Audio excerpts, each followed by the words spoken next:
Selamat pagi teman-teman semuanya. Assalamualaikum warahmatullahi wabarakatuh. Di pertemuan kita yang kelima ini, untuk mata kuliah pengantar sains data, kita akan membahas mengenai data wrangling. Ya, ini materi yang sangat penting dan akan sangat bermanfaat untuk teman-teman berikutnya melakukan olah dan analisis data. Jadi nanti tolong diperhatikan dengan baik-baik. Oke, nah di sini kita akan memperoleh ya beberapa kompetensi yang diharapkan setelah dari pertemuan ini, yaitu mulai dari memahami gitu ya apa itu tidy data, kemudian table gitu ya, kemudian relational database, factors, kemudian tanggal dan waktu gitu ya, dan string di R gitu ya. Nah, ini ada beberapa referensi yang saya rekomendasikan untuk teman-teman nanti mempelajari lebih lanjut selain dari buku referensi yang juga sudah saya berikan di Google Classroom. Oke. Nah, ini ada 6 outline yang akan kita bahas pada kesempatan kali ini. Kita akan bahas mulai dari tidy data, kemudian table, kemudian relational data, kemudian strings, factor, sama date and times gitu ya. Sumber belajarnya apa? Sumber belajarnya adalah yang utama ini dari R4DS, R4 Data Science dari head.co.nz ya. Nah, ini buku utamanya. Lalu kalau teman-teman mengalami kendala pada saat mencoba, apalagi misalnya mengolah datanya cukup kompleks gitu ya. Jangan lupa teman kita semua, yaitu adalah googling saja nih error message-nya apa gitu ya, karena hampir bisa dipastikan bahwa bukan kita yang pertama kali mengalami error tersebut di dunia ini gitu ya. Kemudian berikutnya teman-teman ingin memperoleh ya suatu fitur yang custom gitu ya, function yang custom, gunakan Stack Overflow. Ini dua buku, ini bukan buku yang sesungguhnya gitu ya, tapi menjadi pedoman untuk teman-teman ya. Dengan dua hal ini teman-teman akan bisa meraih apa saja di dalam data science ini. Oke, yang pertama kita akan bahas mengenai tidy data ya. Tidy data itu adalah, makna paling simpel adalah data yang rapi gitu ya, tidy, data yang rapi.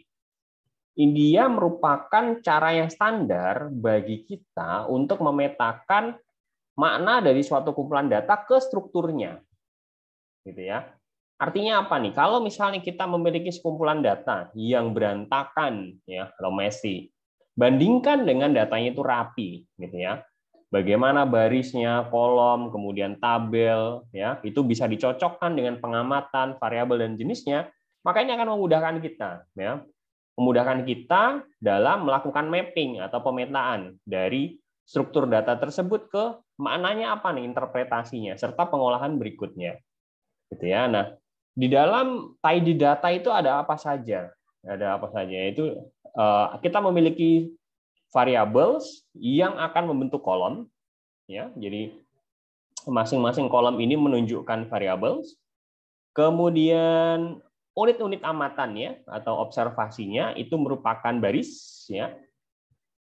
Jadi ini kolomnya adalah variabelnya, kemudian barisnya itu adalah observasi atau unit datanya atau data dari masing-masing respondennya gitu ya. Kemudian setiap jenis unit pengamatan itu akan membentuk tabel. Artinya kita di masing-masing sel ini ada nilainya, ada values-nya. Nah, ini adalah contoh data yang rapi gitu ya.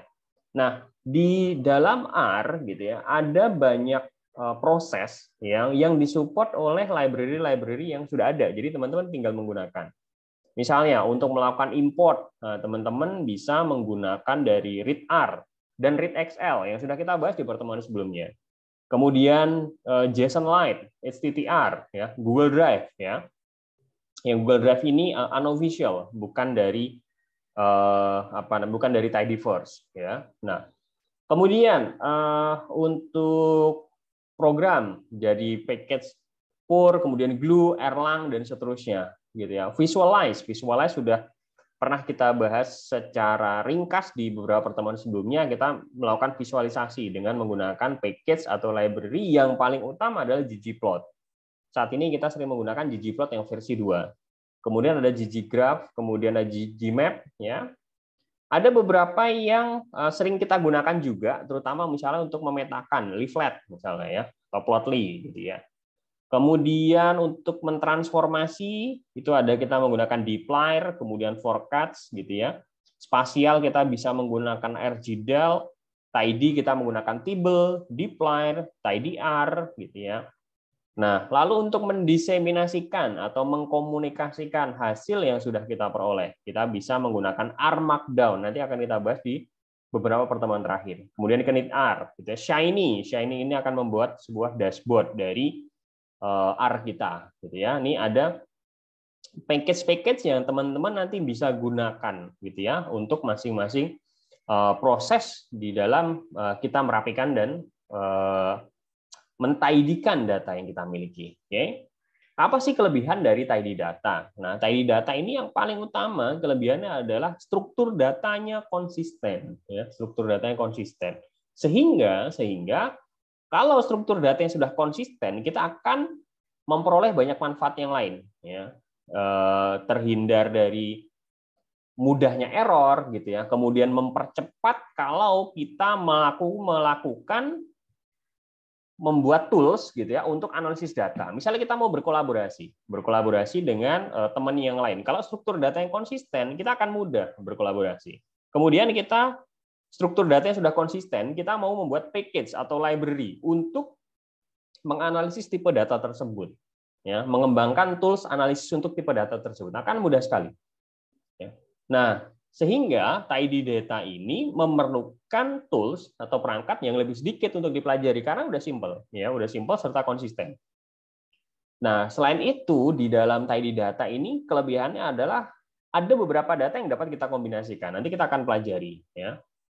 Nah, aturan-aturan apa yang perlu kita perhatikan untuk memastikan bahwa data yang kita simpan itu dalam kondisi yang rapi atau tidy. Yang pertama yang paling utama adalah konsisten dalam penamaan variabel, gitu ya. Tolong ini konsisten, ini sering kali. Jadi ketika misalnya variabelnya itu misalnya adalah tanggal lahir, gitu ya, tanggal lahir, maka tgl_lahir misalnya. Kemudian berikutnya misalnya tanggal pindah gitu, tgl_pindah misalnya, dan seterusnya. Ini membawa kita ya semua yang berkaitan dengan tanggal penamaannya konsisten, dan juga yang kedua, pilihlah nama yang baik dan mudah dimengerti baik untuk data maupun untuk nama variabel, sehingga kalau kita sendiri sudah selesai menyimpan file R kita, pada saat kemudian nanti kita kembali lagi, kita masih bisa memahaminya dengan baik. Atau kalau kita misalnya berkolaborasi mengerjakan dalam sebuah kelompok, maka akan dengan mudah kita mengkolaborasikan. Ya. Kemudian, nah ini juga sering disalahpahami, yaitu kita menuliskan tanggal dalam format yang dari besar ke kecil, gitu ya. Artinya dari tahunnya dulu, kemudian bulan, kemudian hari. Ya, kemudian tidak ada sel yang kosong. Kita utamakan tidak ada sel yang kosong. Tidak ada sel yang kosong. Maknanya apa? Maknanya adalah sebisa mungkin tidak ada sel yang kosong. Kalaupun misalnya ada yang kosong, maka kita bisa memanfaatkan fitur imputasi data. Ya, kemudian menyimpan data selalu dalam plain text, ya, baik dalam CSV, separated value maupun TXT. Kenapa? Ini plain text ini akan memudahkan kita ya pada saat melakukan load pada datanya. Ya, ketika menyimpan pada format yang lain, ya, CSV dan TXT ini paling mudah dibaca di semua library, hampir semua library mendukungnya. Ya. Lalu letakkan hanya satu nilai gitu ya di dalam sel. Ya, misalnya nih, kita memiliki variabel namanya tempat dan tanggal lahir. Ini sangat tidak recommended. Ya, tempat lahir itu adalah data label atau kategori. Ya, kemudian tanggal lahirnya sendiri itu adalah date times gitu ya, tanggal gitu ya, variabel tanggal. Ini sebaiknya kita pisah tanggal lahir dan tempat lahir sehingga data kita menjadi rapi dan konsisten. Kemudian jangan menggunakan warna sebagai data. Nah, itu tadi beberapa aturan kenapa kita memerlukan tidy data untuk proses-proses kita selanjutnya. Saya di sini akan memperkenalkan sebuah tipe data yang baru, yang tambahan dari pertemuan kita sebelumnya. Kita sudah membahas mengenai data frame dan seterusnya. Saya akan memperkenalkan mengenai table. Ya. Table atau table data frame, ya, table underscore df. Ini sebenarnya merupakan salah satu bentuk modern dari data frame yang sudah kita pelajari di pertemuan sebelumnya. Jadi kalau di dalam data frame kita sudah memiliki tabel gitu ya, masing-masing barisnya adalah observasi, kolomnya itu adalah variabel ya, data frame memudahkan sekali pada saat kita melakukan analisis dan pengolahan. Table ini itu salah satu bentuk modernnya ya, sehingga penggunaannya lebih efektif.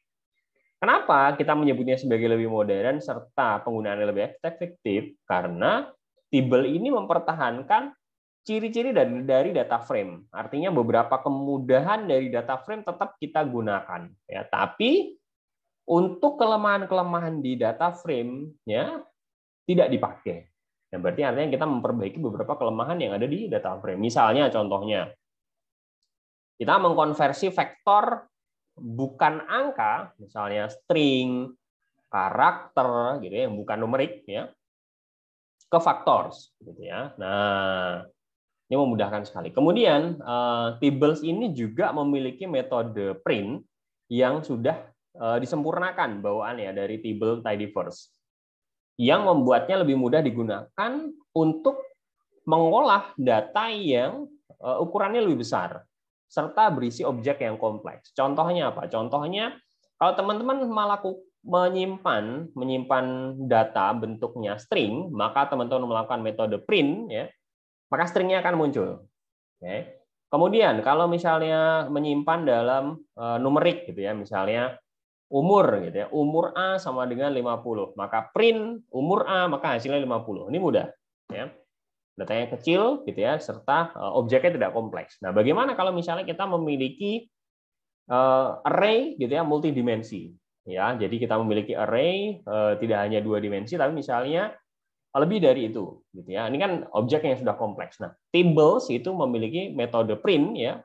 Kita ingin melihat apa isinya dari variabel tersebut, sudah lebih baik daripada dengan hanya menggunakan data frame ya.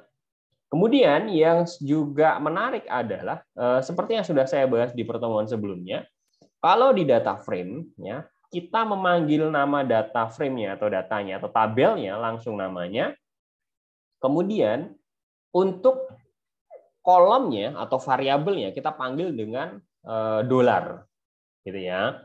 Ini subset atau kolom atau variabel yang ada namanya ya, kita panggil dengan dolar. Nah, di table ini mendukung tidak hanya dolar tapi juga double kurung siku. Ya, double kurung siku. Kenapa katakan double kurung siku? Misalnya kita pengen memanggil kolom ketiga ya, kolom ketiga. Kalau dengan menggunakan dolar, kita harus menyebutkan apa nama kolomnya atau apa nama variabelnya. Dengan double kurung siku, ya, kita tinggal memanggil urutannya saja. Jadi double kurung siku 3. Nah, ini sudah menunjukkan bahwa kita memanggil kolom ke-3. Ya. Nah, ini jauh lebih memudahkan daripada kita sekedar menggunakan dari data frame. Ya.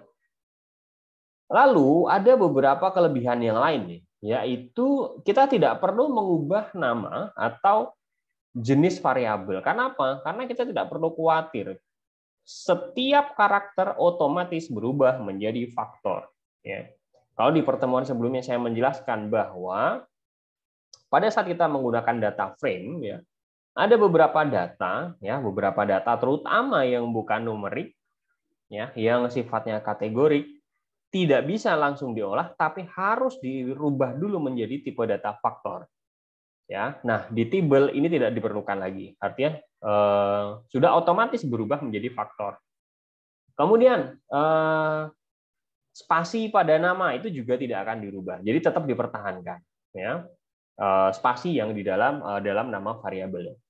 Lalu nama variabel itu dapat berupa nama yang tidak standar. Kalau saya menjelaskan di pertemuan sebelumnya, misalnya kita di data frame, kemudian di nama variabel untuk tipe data yang lain, gitu ya, tidak boleh diawali dengan angka, gitu ya. Nah, di table ini boleh dimulai dengan angka. Lalu kelebihan lainnya adalah table ini lebih banyak memberikan warnings, artinya kalau misalnya nih ketika variabelnya tidak ada, itu tidak langsung nanti kita mendapatkan error, tapi muncul warningnya dulu, ya, sehingga masalahnya dapat kita atasi sejak awal. Nah, ini teman-teman bisa merefer ya ke table.tidyverse.org.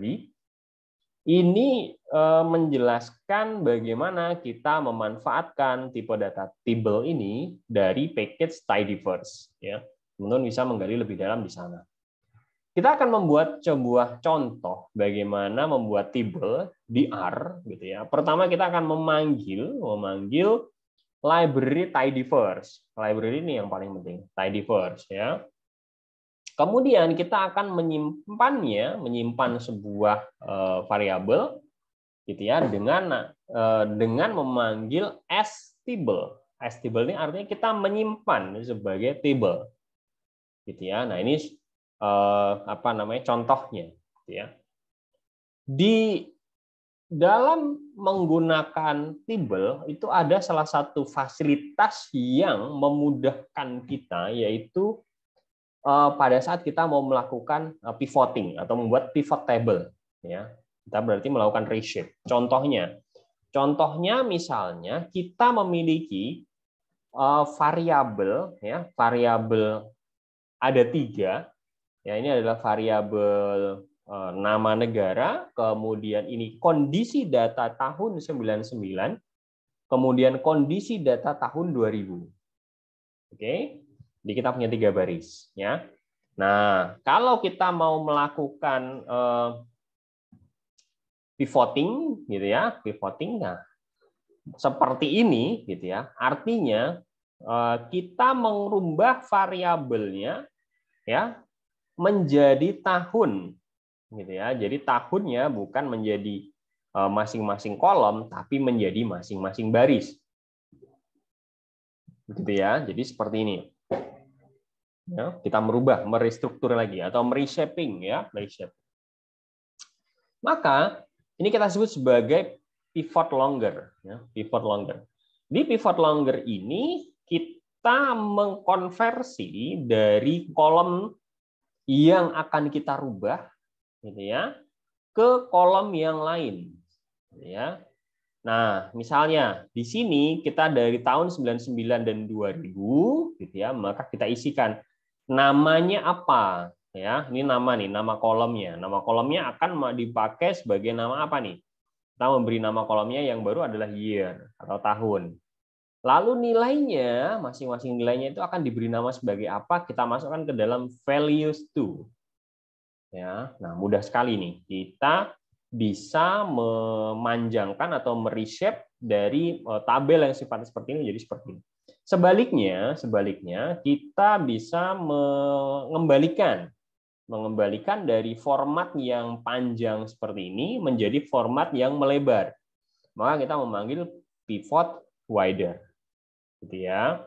Nah, kita rubah nih names from-nya dari tipenya apa, gitu ya. Values from-nya dari hitungannya berapa jumlahnya yang memenuhi masing-masing value ini, gitu ya. Oke. Tadi kita sudah membahas mengenai table, ya, beberapa kelebihannya. Berikutnya adalah relational data. Nah, di relational data ini saya ingin mereview kembali apa yang mungkin teman-teman sudah pelajari di mata kuliah basis data, ya. Data relasional atau relational data ini kita dapat menganggapnya sebagai informasi yang disimpan di banyak tabel. di mana setiap tabelnya itu terkait antara satu tabel dengan tabel yang lain. Artinya kita memberikan tautan ya satu tabel dengan tabel yang lain dengan identifier atau pengidentifikasi yang unik. Ya, contohnya kita punya 3 tabel yang menunjukkan informasi, gitu ya, informasi tertentu. Nah, kita memiliki 3 tabel seperti ini, gitu ya. Jadi dari 3 tabel, ya misalnya kita memiliki tabel mengenai nama-nama restoran dan alamatnya serta jenis restoran tersebut. Ya, kita memiliki tabel restoran, ini ada namanya, kemudian ini adalah kodenya, ya. Kemudian ini adalah alamat, kemudian ini adalah tipe atau jenis restorannya, apakah Meksiko, Vietnamese, fusion, Itali, dan seterusnya.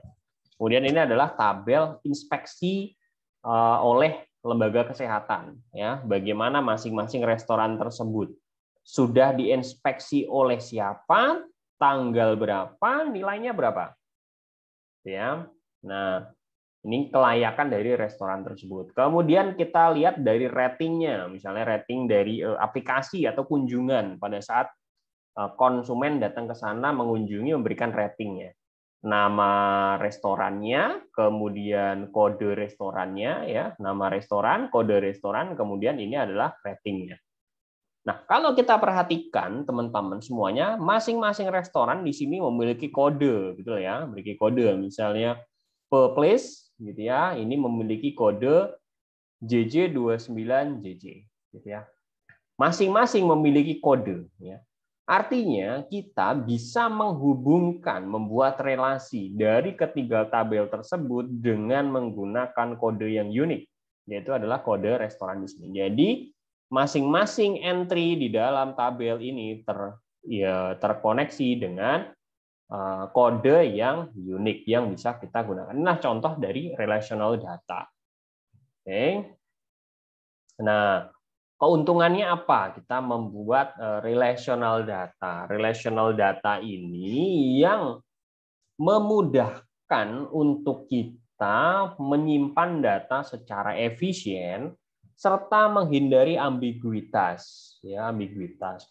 Contohnya adalah kalau misalnya kita memiliki nama restorannya sama. Misalnya di sini kebetulan nama restoran adalah Taco Stand, gitu ya, Taco Stand. Taco Stand ini ada yang alamatnya di One Main Street, kemudian ada di alamatnya yang di Coast Street, gitu ya. Tipenya yang satu tuh Meksiko, satu lagi adalah Fusion.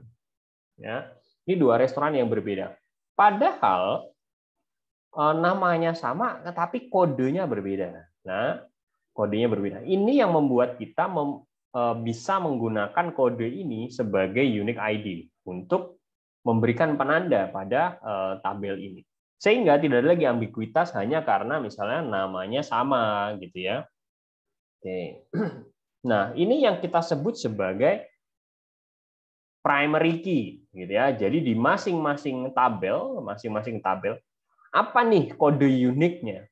Kode uniknya apa? Apa yang unik dari masing-masing unit data di situ, gitu ya. Unit data ini ada per baris, ini apa sih yang unik antara satu dengan yang lain? Oh, kodenya nih, gitu ya. Maka kodenya ini atau field kolom ID ini adalah kita sebut sebagai primary key. Oke. Ketika primary key ini bisa kita hubungkan dengan primary key yang lain di tabel yang lain, maka kita menyebutnya sebagai foreign key. Ya.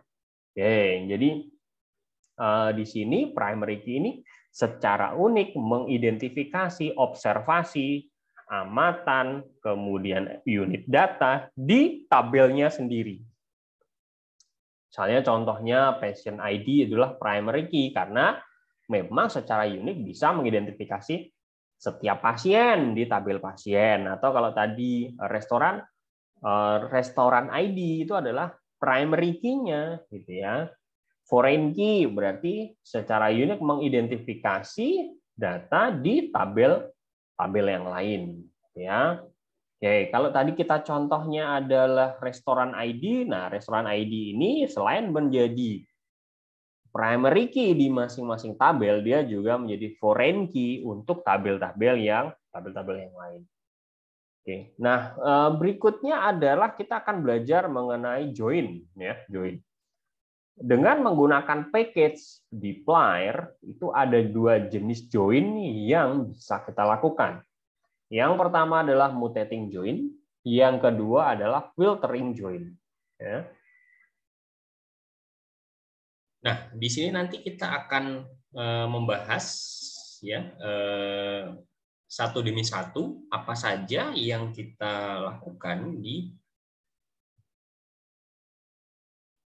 baik dplyr join ini pada mutating join maupun filtering join, ya. Kita memiliki beberapa jenis, inner join, kemudian left join gitu ya, right join, kemudian full join. Misalnya nih contohnya ini contohnya kita memiliki dua data dari X dan Y gitu ya. Yang warna ini adalah primary key-nya masing-masing, ya, primary key-nya masing-masing.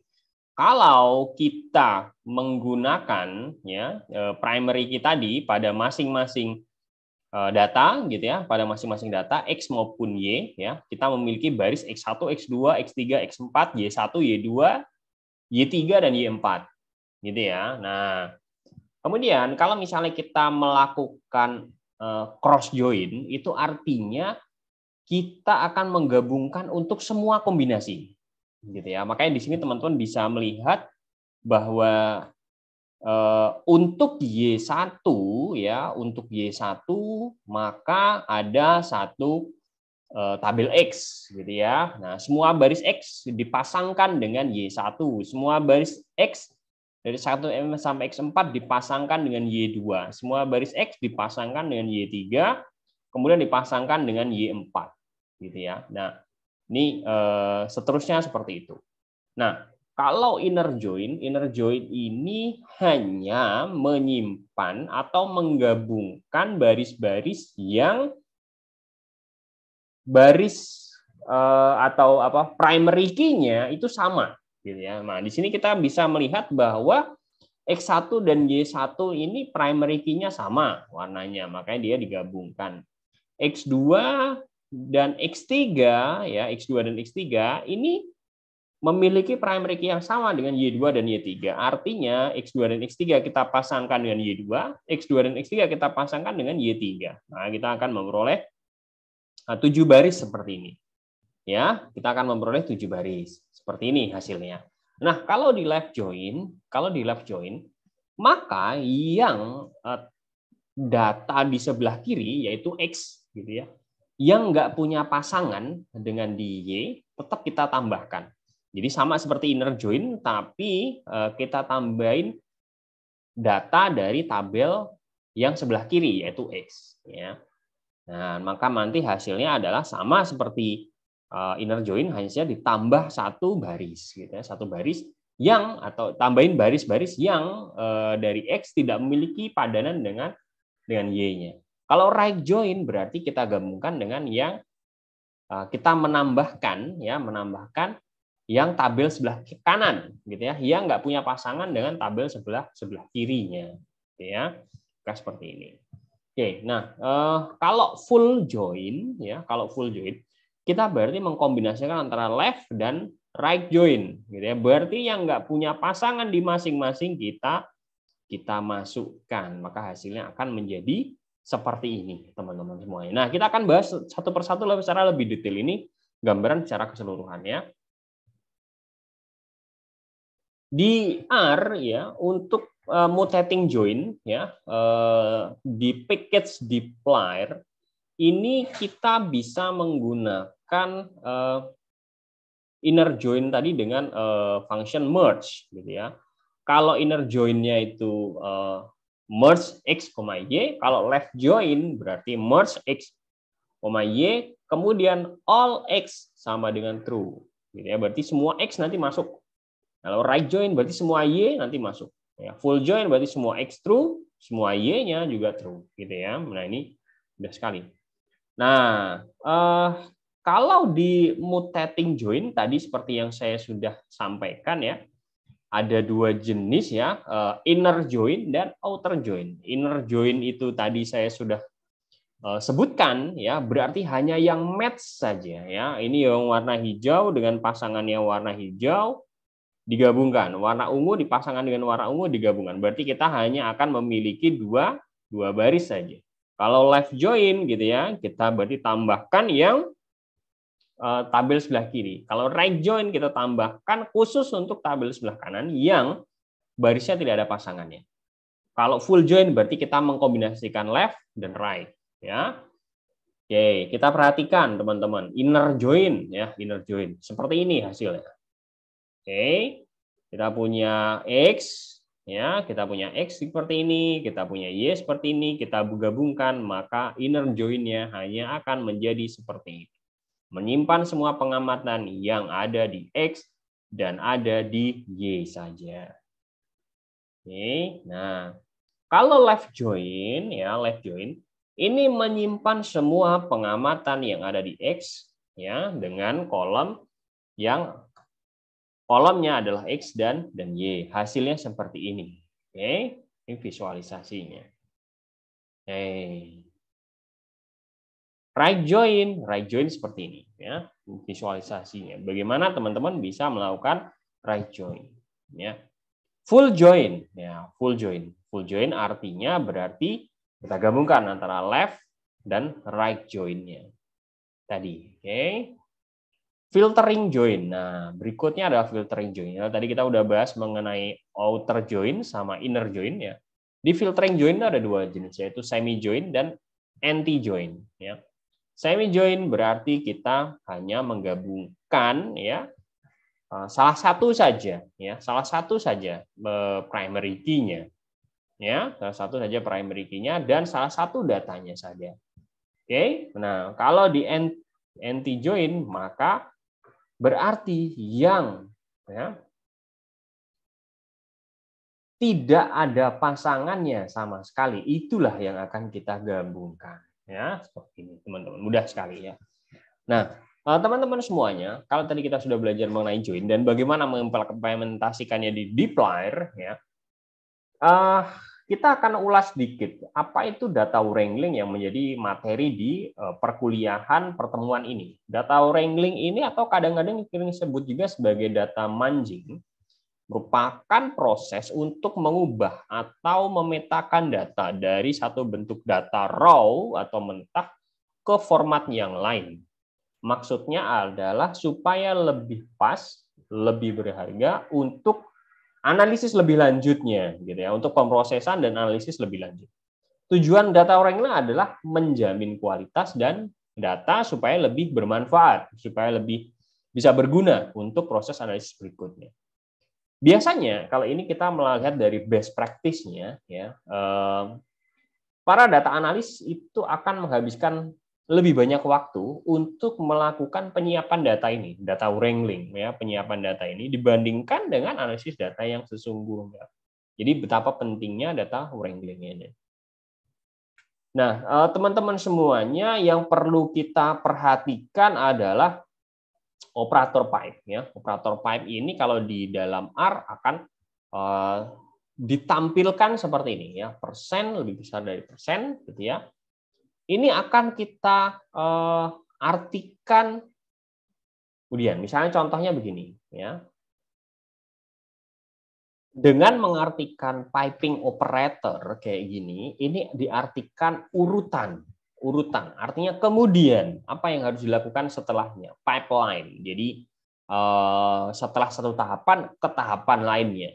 Misalnya ada kalimat misalnya saya pergi ke toko dan ada pipe operator saya kembali ke rumah.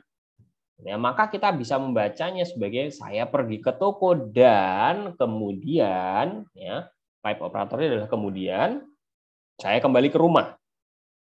Gitu ya. Nah, ini artinya kita memberitahu untuk melakukan satu hal kemudian melakukan hal yang lain. Kalau misalnya kita memiliki pipe operator dari A, kemudian pipe operator B, ke pipe operator C, pipe operator D, kita ingin mengatakan bahwa kita ingin mengambil data frame A dan menjalankan fungsi B, kemudian kita ingin mengambil outputnya dari fungsi B tadi untuk menjalankan fungsi C. Selanjutnya, dari output di fungsi C, kita ambil outputnya untuk menjalankan fungsi D. Ya, ini pipeline, jadi pentahapannya, gitu ya. Ini pipe operator. Sangat berguna nanti dalam banyak kasus yang bisa teman-teman gunakan. Nah, berikutnya adalah bagaimana kita melakukan data filtering. Nah, biasanya saat kita bekerja dengan kumpulan data yang ukurannya besar, kita mau nggak mau seringkali perlu untuk hanya memfokuskan diri pada sebagian data saja. Gitu ya. Misalnya nih, kita memiliki data tentang orang-orang yang usianya 0 sampai 100 tahun. Tapi kita ingin mengajukan analisis secara lebih mendalam yang berkaitan khusus untuk anak-anak saja. Ya, kita datanya lengkap dari 0 sampai 100 tahun, tapi kita hanya ingin menganalisis yang atau ingin melihat yang anak-anak saja. Ya.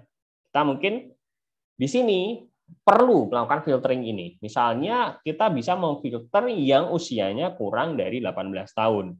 Nah, makanya kita bisa melakukan filtering ini ya. Kita melakukan filtering ini dengan menggunakan fitur filtering ini. Bagaimana caranya? Caranya adalah tergantung. Kita mau melakukan filtering baris ya, filtering baris, maka kita memanggil function glimpse gitu ya, glimpse mslip. Oke, nah ini seperti ini caranya. Oke, kemudian bagaimana kalau kita mau memilih kolom? Ya, memilih kolom caranya seperti ini: select, kemudian namanya, gitu ya. Kemudian kita filter dulu nih ya, kita filter dulu yang khusus untuk ya memenuhi kondisi tertentu gitu ya, mengkombinasikan dua kondisi ini, misalnya yang ordernya adalah primata, kemudian total waktu tidurnya adalah lebih dari 10 gitu ya. Kemudian ini pipe operator, lakukan select, ambil namanya, kemudian ambil total waktu tidurnya, kemudian sleep RAM-nya, kemudian sleep cycle-nya. Ya. Nah, ini kita sekaligus melakukan filtering dengan memanfaatkan piping operator tadi. Melakukan penamaan ulang dari kolom bisa juga ya, kita lakukan dengan menggunakan filtering tadi. Melakukan reordering seperti ini bisa juga kita lakukan ya. Melakukan pengurutan baris ya, pengurutan baris. Misalnya kita ingin mengurutkan menurut salah satu kolom dari yang terkecil ke yang terbesar ya, kita menggunakan function arrange gitu ya. Mengurutkan barisnya, maka hasilnya nanti akan menjadi seperti ini. Oke, nah kita bisa mengurutkan menurut, kalau menurut string ya, stringnya itu kita maka bisa mengurutkannya menurut alfabet ya, menurut abjad ya, misalnya by name-nya gitu ya. Mau membuat sebuah kolom baru, maka kalau dengan kolom baru kita menggunakan perintah mutate ya, perintah mutate. Kita artinya akan membuat sebuah kolom baru yang isinya merupakan pengolahan dari kolom yang lain. Misalnya kita memiliki nama primatanya di sini, sleep RAM, sleep cycle, sleep total minimum. Ya, kita ingin membuat tabel baru yang ini karena tadi kita cuma punya 3 kolom ini ya. Nah, kita ingin membuat sleep total minimum. Ya, di mana sleep total sleep total dalam menit ya, sleep total dalam menit. Sleep total dalam menit ini kita merubah dari yang sleep total ini dalam jam ya, 10,1 jam itu berapa menit sih gitu ya. Kita kalikan sleep total dalam menit itu adalah sleep total dikalikan dengan 60. Ya, maka kita bisa menambahkan kolom ini dengan function mutate. Oke. Memisahkan kolom. Nah, gimana caranya kita memisahkan kolom gitu ya? Menggabung kolom gitu ya, menggabung kolom dengan nama function unite. Oke. rename ya atau mengubah nama kolom ya. Kita bisa menggunakan function clean underscore names gitu ya.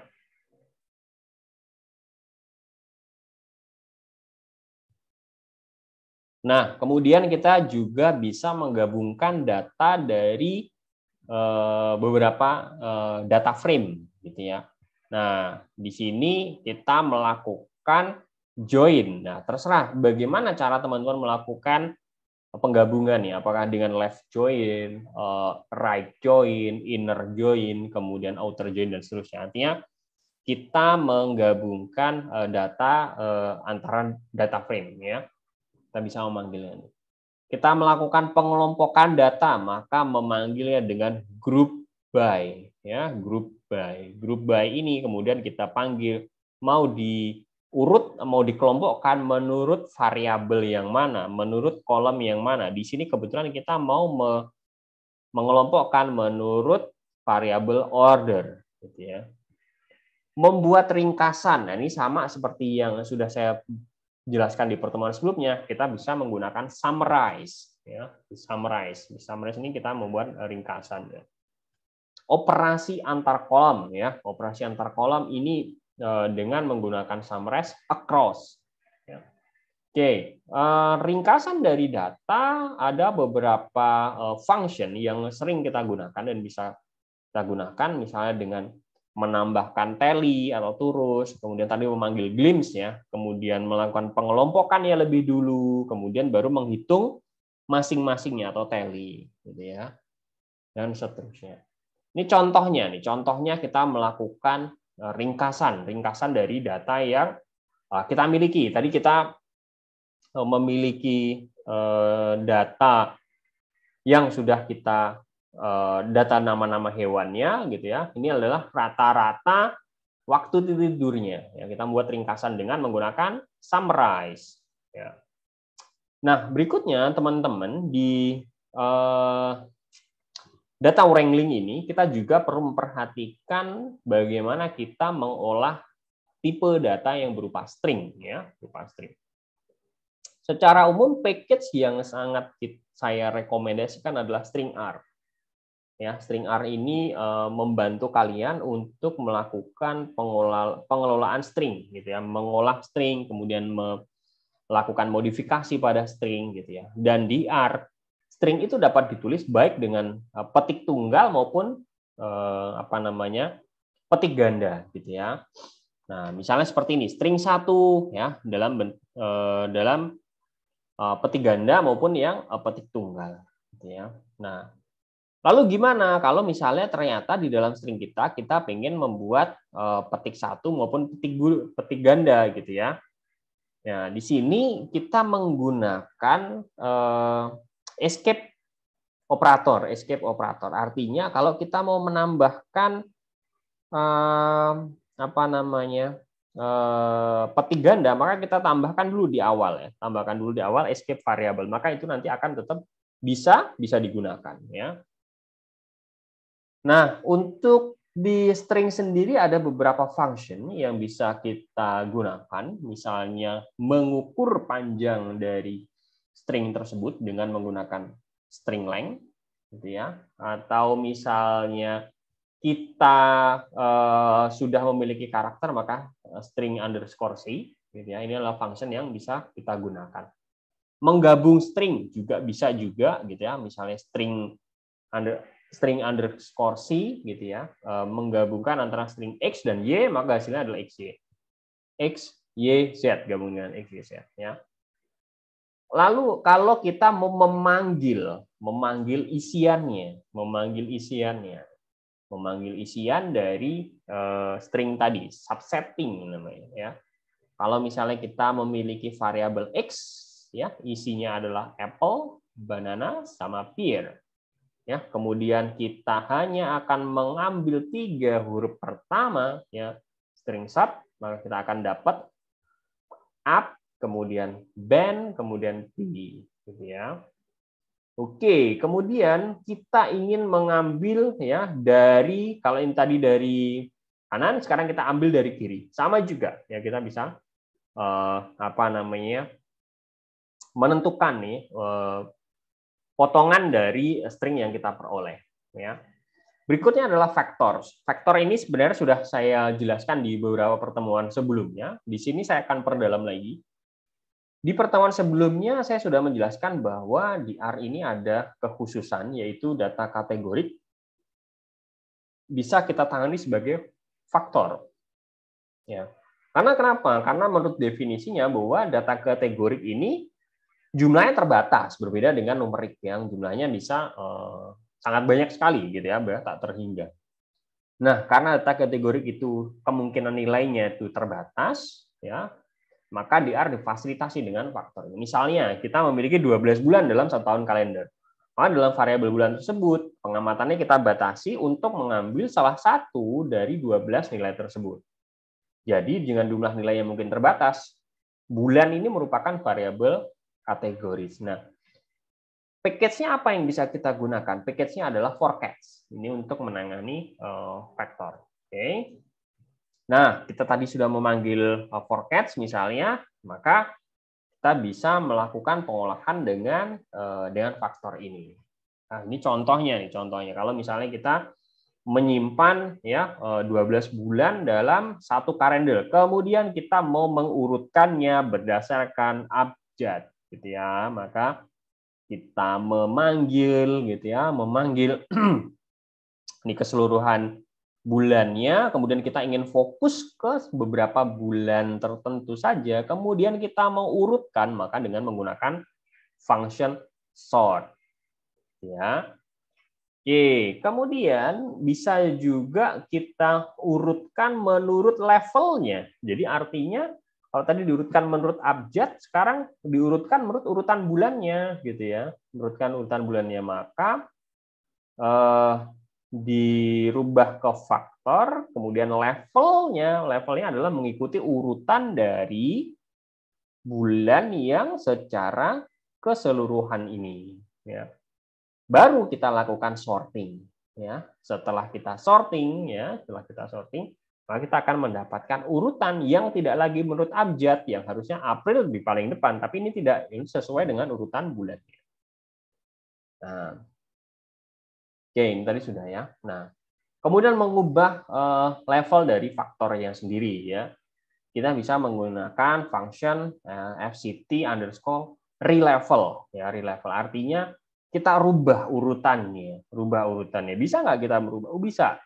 Ya, walaupun di sini ini mungkin contoh yang salah gitu ya, tapi teman-teman ini kita ingin menunjukkan bahwa teman-teman bisa mengubah urutan dari level faktor yang tadi. Misalnya kita memaksa bahwa bulan pertama itu Juli dulu, baru Agustus, September, Oktober, November, Desember, baru setelah itu Januari, Februari, Maret, April, Mei, Juni.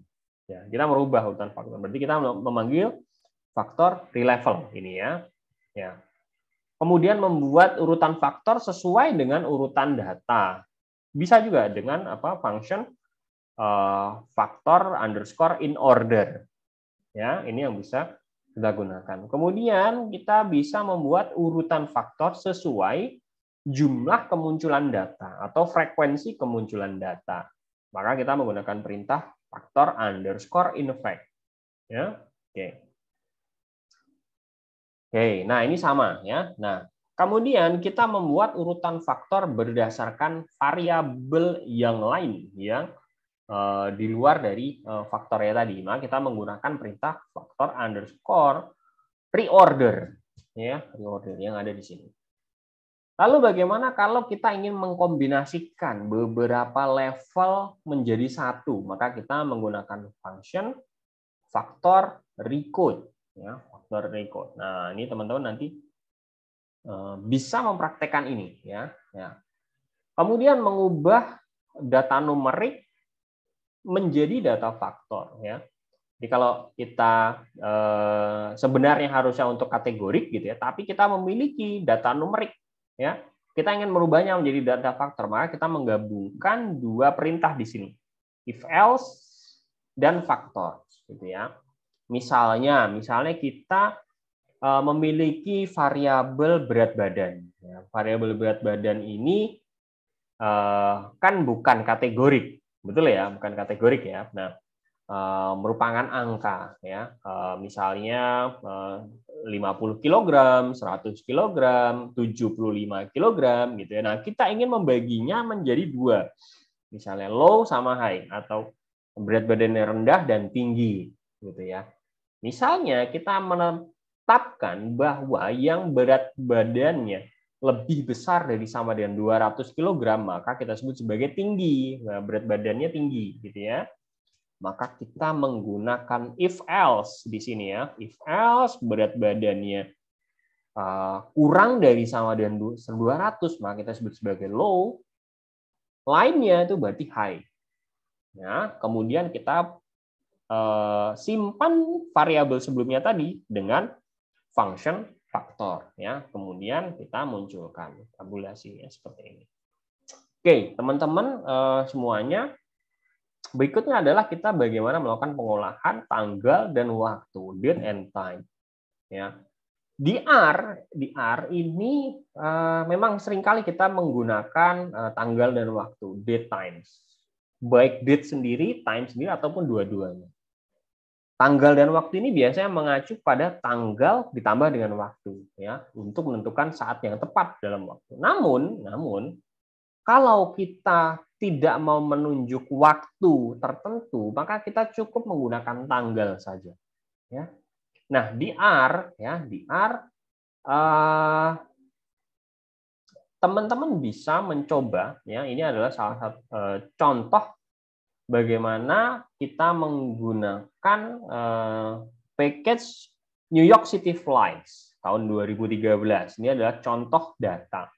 Contoh data, kita ingin membuat ya variabel baru yang merupakan variabel date sama tanggal, date sama times, gitu ya. Kita misalnya memiliki ada beberapa penerbangan di New York City tahun 2013. Katakanlah ini mulai ada 336.000 penerbangan, ya. Kita memiliki kolom tahun, kolom bulan, dan kolom hari. Nah, kita ingin membuat satu kolom baru, gitu ya, satu kolom baru yang namanya departure atau keberangkatan. Maka kita bisa membuat dengan function make date. Make date ini mau diambil dari kolom berapa nih? Kolom year, kemudian kolom months, kemudian kolom day. Maka jadilah kita kolom departure ini. Ya. Formatnya mau kita sesuaikan dengan yang lain. Bisa year dulu, months baru day, months dulu, day baru year, atau yang ini Indonesia sekali ya, day, months, kemudian year. Oke, nah. Kemudian kita bisa menyusun date times-nya dari keterangan individunya, ya. Keterangan individu. Artinya kalau tadi kita sudah membuat tahun, kemudian bulan dan hari gitu ya, atau tanggalnya, maka departure-nya tadi merupakan gabungan dari tiga ini. Sekarang kalau misalnya kita mau menambahkan jam dan menitnya, ya, maka kita menggunakan function make date time. Artinya tambahkan tahun, bulan, tanggal, kemudian hari, jam dan menitnya. Kita bisa juga mendapatkan komponen dari tanggal ini, ya. Misalnya saya memiliki menyimpan variabel mydate, isinya adalah date atau tanggal pada 1988-09-29. Oke. Kita simpan dalam variabel mydate. Kita ingin dapetin tahunnya saja, maka kita panggil year. Kita ingin mendapatkan tanggalnya, ya, tanggal berarti MD, ya. Kita ingin mendapatkan ini adalah mengekstrak berapa jumlah hari, ya. Kalau ini mau mengekstrak berapa jumlah weekday-nya, ya. Kalau ini kita ingin melabelkan yang betul-betul hari di dalam satu bulan, yaitu hari-hari yang tidak libur, gitu ya. Walaupun dia mungkin antara Senin sampai Jumat, tapi kalau yang libur kita buang ya dengan function ini. Oke. Kemudian dengan di datetime ini kita juga bisa menghitung time span atau durasi waktu, gitu ya. Misalnya umur, gitu ya, umur berapa saat ini, ya. Kita tinggal membuat selisih antara hari ini atau dengan function today, kemudian dikurangi dengan tanggal lahir kita, ya. Ini contohnya, contoh orang lain. Oke, kemudian membuat penghitungannya dalam jam misalnya dan seterusnya. Kita bisa menghitung time span atau durasinya. Periode juga sama. Ya, periode juga sama, ya. Oke.